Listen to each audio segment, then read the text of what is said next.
আমরা একেবারে অনুষ্ঠানে চলে যাচ্ছি।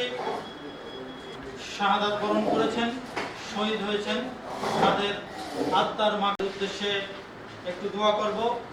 যাদের জানা আছে সূরা ফাতিহা এবং উৎসবপূর্তি উপলক্ষে আজকের অনুষ্ঠানের সম্মানিত প্রধান অতিথি, সভাপতি, সাংবাদিকবৃন্দ এবং জেলার প্রতিনিধি ও স্কাউটের জেলা কমিশনার,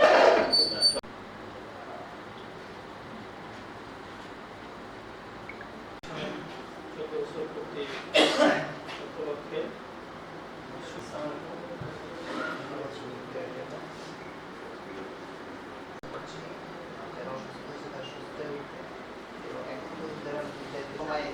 একদম কম, তবে মাছরাঙা টেলিভিশন সেটা একজনের থিম একরকম হাউসে সেভাবেই তারা চলছে।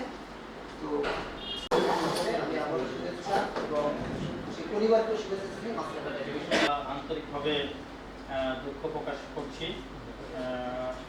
একজন গণমাধ্যম কর্মী আমাদের মাঝে উপস্থিত আছেন, আমাদের ছোট ভাই করেন এবং একটু আগে যেমন আরিফ বললেন যে সত্যনিষ্ঠ মানে যে করেন এবং একটু আগে যেমন আরিফ বললেন যে সত্যনিষ্ঠ মানে যে সেটা আরো কিনে হয়ে যাবে যে সংবাদের যে যে বাক স্বাধীনতার কথা বলতে পারছে এটা থাকবে এবং এর সাথে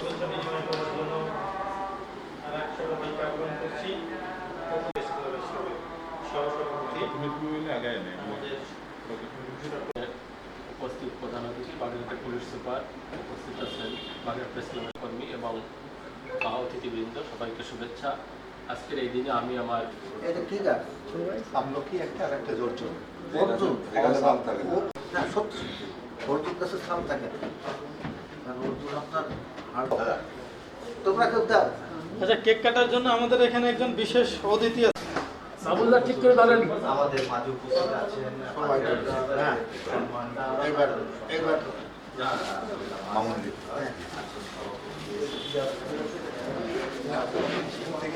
আমরা বাসায় তো আসলে হ্যাঁ কি বলে মা হ্যাঁ মা হ্যাঁ করো হ্যাঁ এবার তুমি ওকে খালি বাটা দিলে লেখা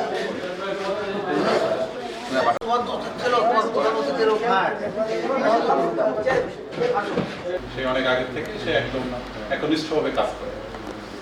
আজকের এই মাছরাঙা টেলিভিশনের 14 বছর পূর্তি উপলক্ষে মাছরাঙা পরিবার, মাছরাঙা যারা সহকর্মী আছেন তারাও এই ধারাবাহিক অব্যাহত রাখবেন, যে সিনিয়ররা যে আছে নিউজের জন্য এগিয়ে যান, হয়তো ভুল ত্রুটির তাদের পক্ষে সাফাই দেয়। খুব কম সাংবাদিক দেখেছি যারা তাদের বিপক্ষে কথা বলে, কারণ বর্তমানেও একই অবস্থা আছে। ঠিক যারা এখন দৃষ্টান্ত স্থাপন করা হয়েছিল গণমাধ্যমের মুখ বন্ধ করার যে একটা কৌশল ছিল, সেই কৌশলের অন্তর্গত ছিল বাংলাদেশের কৃষ্টি সংস্কৃতি এবং বাংলাদেশের শৈল্পিক যে অঙ্গনগুলো আছে এগুলো ফুটে উঠবে টেলিভিশনের মাধ্যমে এবং আমাদের সবার জীবনটা আরো রাঙা সকাল নামে একটা প্রোগ্রাম হয় এদের, এবং রাঙা তেল ওর মাছ রাঙা, আসলে তাদের স্লোগানটা ছিল এরকম। আসলে তারা চেয়েছিল একটা প্রতিদিন সকালে একটা নতুন সূর্যোদয় দেখবে। তার প্রতি কৃতজ্ঞতা জানাই। আর মাছরাঙা টেলিভিশন সম্পর্কে যা বললাম, কেবলমাত্র মনে হবে যেন শিল্প সাহিত্য নিয়েই চর্চা করে, মানুষের কৃষ্টি কালচার নিয়ে চর্চা করে, এটি না। আপনারা দেখেছেন সম্প্রতি মাইলস্টোনে যে ভয়াবহ বিমান দুর্ঘটনা ঘটেছে, সেই বিমান পত্রিকায় যাবে, তারাও এর থেকে আপোষ করবে না এই আশাবাদ ব্যক্ত করছি। এবং আমিও আমার সাংবাদিক বন্ধুদের সঙ্গে আমিও একটু বিদায় নিই। এই দেশটা আমাদের সববারই একটা, আমি